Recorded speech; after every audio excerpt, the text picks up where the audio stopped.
All right, welcome back to the Built to Grow podcast. I'm your host, Tim Lyons, in the studio, joined today, of all days, by Randy Angston. What's up, buddy? How we doing, brother? Doing good, guys. Big news. We announced our Growth Summit on our last two shows, FitProGrowthSummit.com, and it is going to be June 8th through 11th in Scottsdale, Arizona.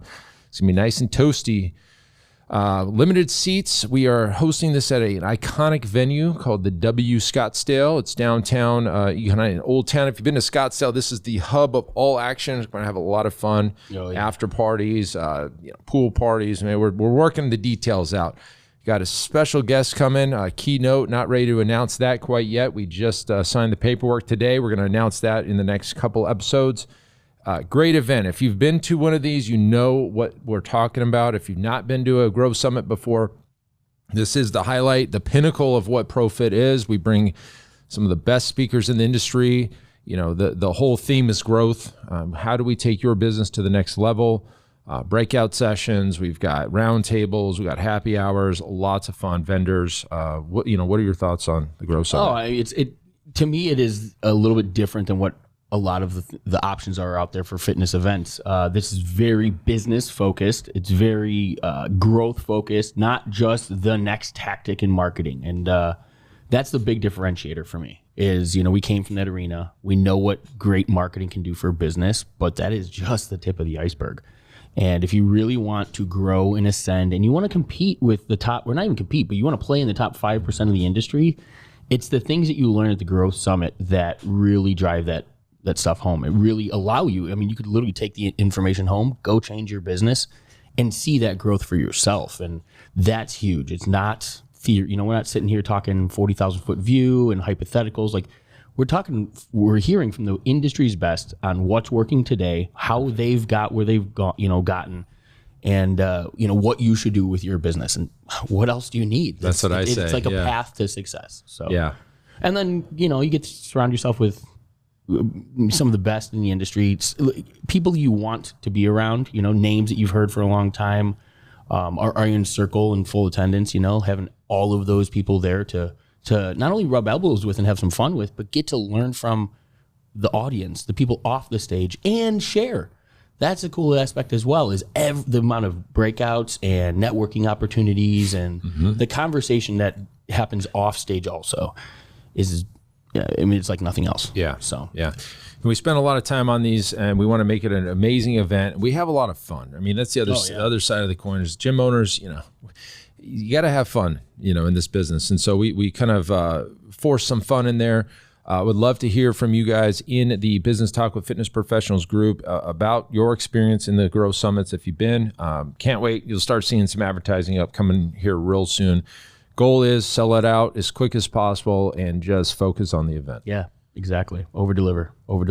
Okay, so this episode, guys, we're going to take you behind the scenes of a coaching call. This is one of our Iron Circle members I had a call with yesterday, and I think some of the stuff that we talked about on this call is going to be very relevant to everybody listening. So let me set the stage a little bit.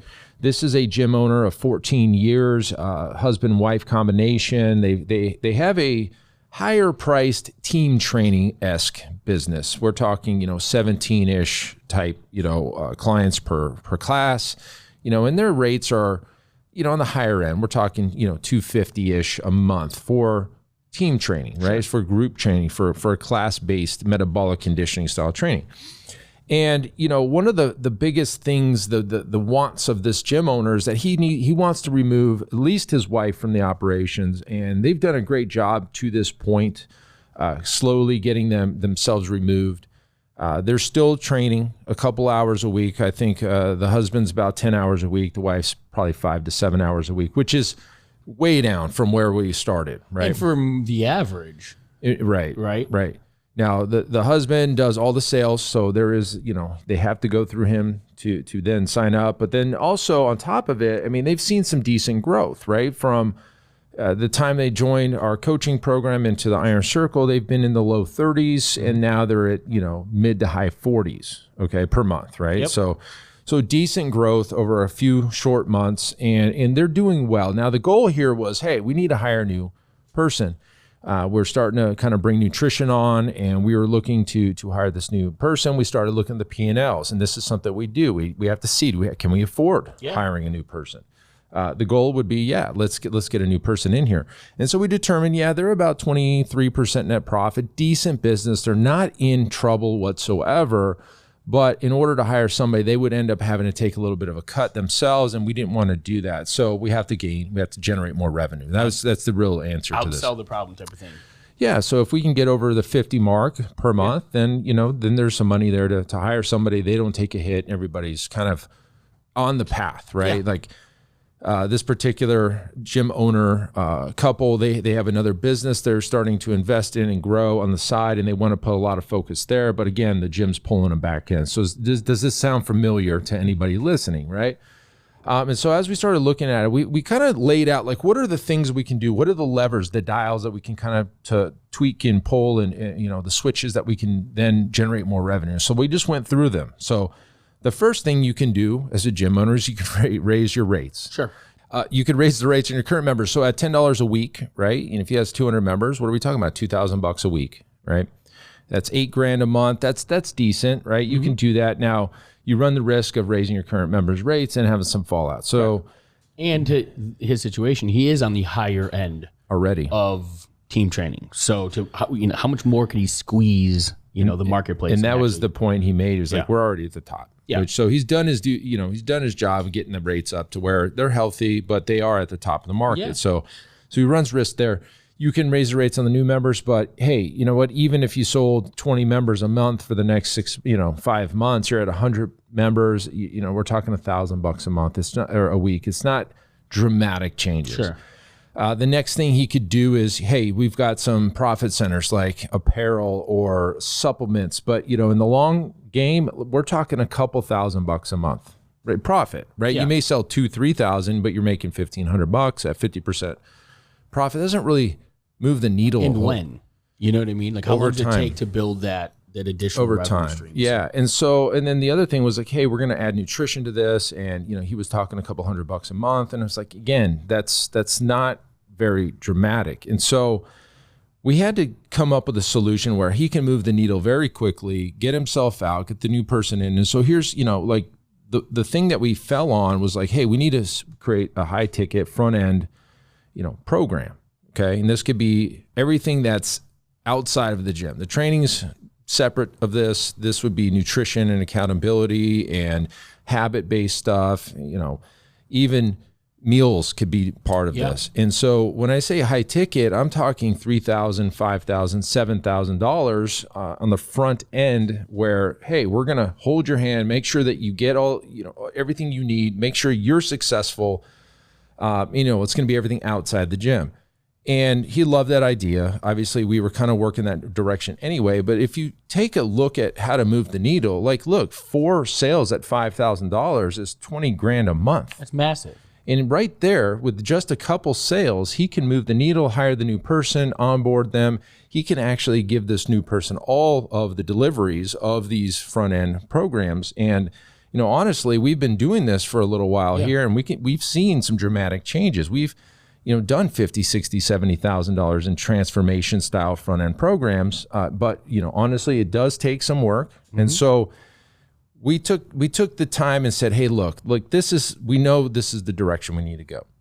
Let's not worry about not making a ton of sales right now because he's the person that does the sales. Let's block your calendar off and let's just focus on finishing the deliverables. And that way you feel very comfortable about selling this.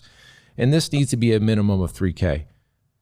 More like $5,000 would be better, but let's start at $3,000 or even $4,000. And let's offer this to your current members first. Let's just say, hey, we're going to do a pilot program, beta program. And that's the best way to go about it. I mean, if with any, thing that you're trying to bring to the marketplace, testing with some of the people that are closest is what most, companies would do, right? You don't build all this marketing and take it to the coldest audience and expect to get, a great reception. Right.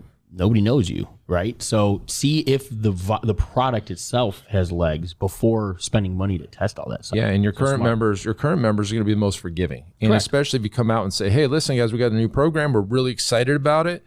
We're looking for 10, 15 people that want to do this with us and, and help us work through some of the, what you call it, a beta program in software, in software world, alpha, beta, they also have input on it. So they give you the feedback and say, hey, I like this, I didn't like that.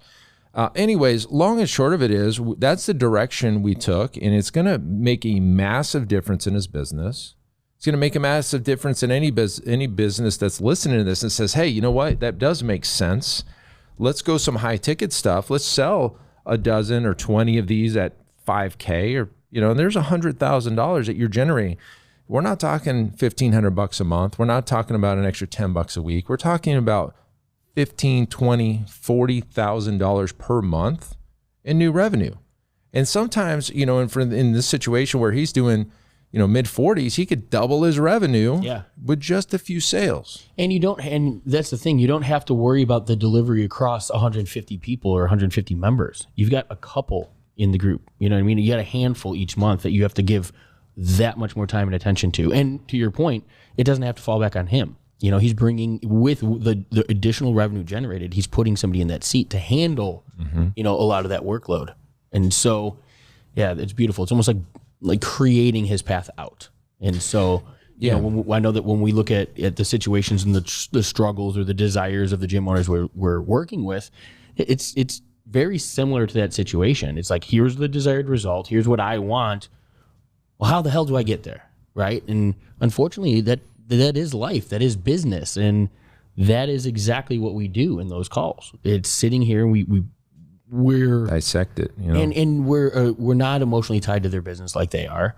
We can, we've been in thousands of fitness businesses by now. So it does give us a little bit of opportunity to bring maybe a different look than what they've been thinking, or to, take them down a path that they might be thinking that we've seen a lot of people go down that might not be the right path for them, or it's too slow, or it's going to get there in the long run. But there's only three ways to make more money in the business, right? You can have more clients, and that's definitely something he's going to be doing, right? Probably more of a slow churn, little slow burn to kind of just get those, 5 clients a week kind of thing at his current rates.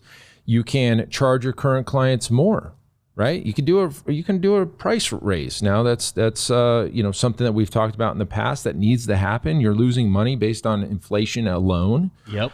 Or you can have people buy more frequently or buy different things, and which is kind of the direction we're going, especially going with a beta. We're going to offer it to his current clients. So now they're buying the training and they're buying the transformation or front end programs. And I'm glad you kind of, circled back to that, because that's a big component here. We're not burning his core business by layering this in. That's the difference. This isn't taking, memberships and also not selling the memberships, but selling this transformation package as the main, the only business that's there. They're buying the memberships.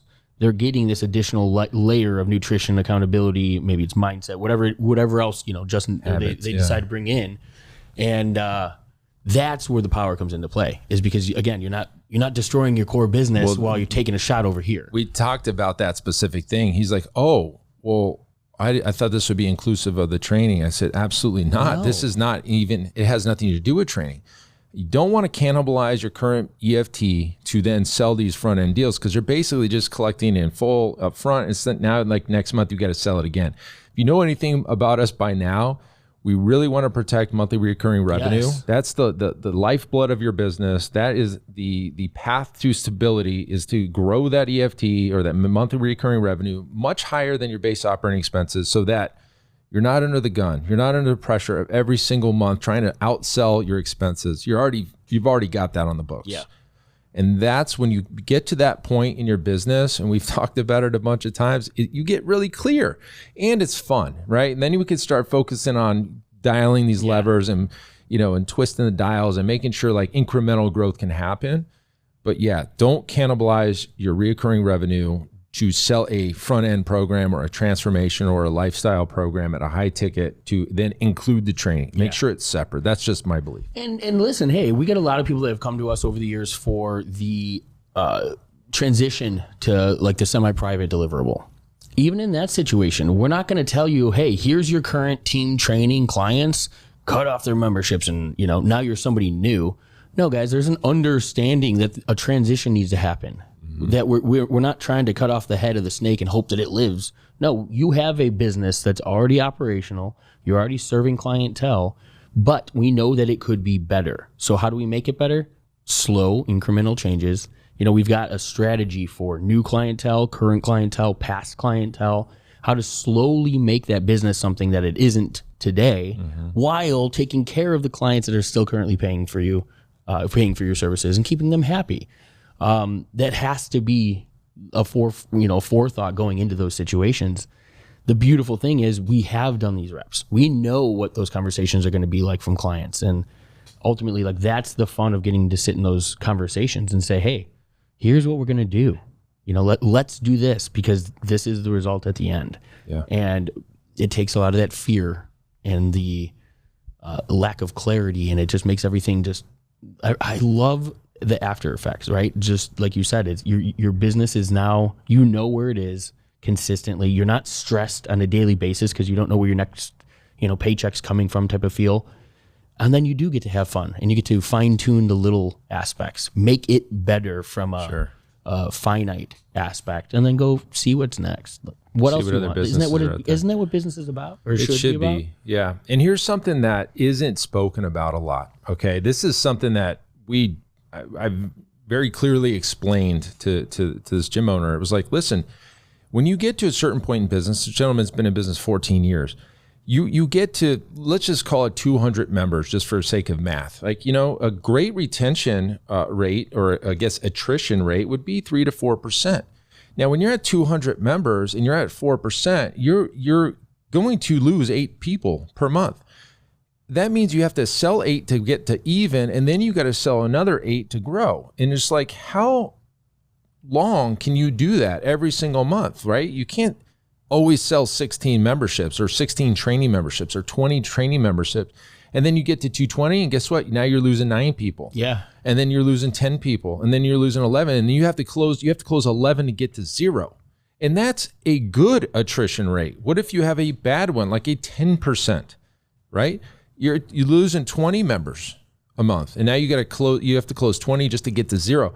So that's a tough place to be. You're always trying to feed this monster. And so nobody's going to have a 0 attrition. No. You may have it for 1 month or 2 months, maybe even 3 months in a row if you're doing a hell of a job and you don't have a lot of clients. Yeah. But you're going to have to replace clients on a constant basis. So why, instead of doing that, let's charge way more and not worry about the 8 people that left. We're selling, 20 grand extra this month, and it covers all of your losses, right? And so it's something that nobody really speaks about. And that's a good attrition rate. Yeah. That's the goal. It should be 3 to 4%. I mean, hell, I wonder how many people just focus on that, and that's like where their mental state is going into their business. Like if we had to worry about 10 people leaving every month and just holy crap, just to get back to 0. Just to get back to 0. And that's think about that. That's just stepping on field again. You know what I mean? That's not where you want to play. So the levers, those are the levers, right? You can charge more, and which I agree. You can get more members, but that's a losing game over the long term. Especially as you grow, you're going to just have to replace more people, right? Yeah. Or have them buy other things, right? And that's where this transformation or lifestyle high ticket program really fits in well. And there's more and more gyms doing this. We have one of our Iron Circle members, Scott, that's really big into this, teaching gyms to do this. And I think it's great. I think it's the answer is the solution for a lot of folks, especially that you've been in the business a long time, like 14 years, right? And you're kind of at this 10 out, 10 in scenario every month. It's like you can't really get ahead unless you raise everybody's rates or you bring in something like this to just bring in a lot more revenue really quickly. And I think that's the winning solution, honestly. And I think for especially like you said, for those gym owners that are looking for kind of, I don't even want to say stepping out of the rat race, but like looking for something more to generate a little faster path. You can do a hell of a lot with $100,000 in cash flow, that you couldn't, in a business that was almost, even if it was doing well, you know what I mean? Like they're doing well, but it's not what they want. The business isn't providing them with what they want out of it yet. And that's what you guys figured out is like, what is the path of least resistance to those results? And that's really what it comes down to is. Well, the honest truth was the business was in great shape already. 20%, margins. It was good, but it's only good if he's in there, and that's the problem. We need him out and his wife out, so we have to generate more. So, hopefully, this helps you. Maybe take a harder look at your business. Listen, guys, if this type of episode helped you, or if any of our past episodes helped you, we'd love to get a review on Apple iTunes or Spotify. Would really help us. We would appreciate that. We'll pull down and reach out to people that do reviews and say thank you. It's those reviews that then get the reach and we can help more people. Help more. Yeah. All right, that's it for this episode. Until next time, keep changing lives. We'll see you on the next show. Bye. All right, and thank you for listening to that episode of the Built to Grow podcast, where we help gym owners win. Now, do you want to connect with me and other gym owners online? All you need to do is join our private Facebook group, Business Talk with Fitness Professionals. Just head on over to Facebook and type in Business Talk with Fitness Professionals, and when you do, we're going to give you our 10 marketing strategies 7-figure gym owners use to win. I look forward to seeing you in the next episode. Until then, keep building something great.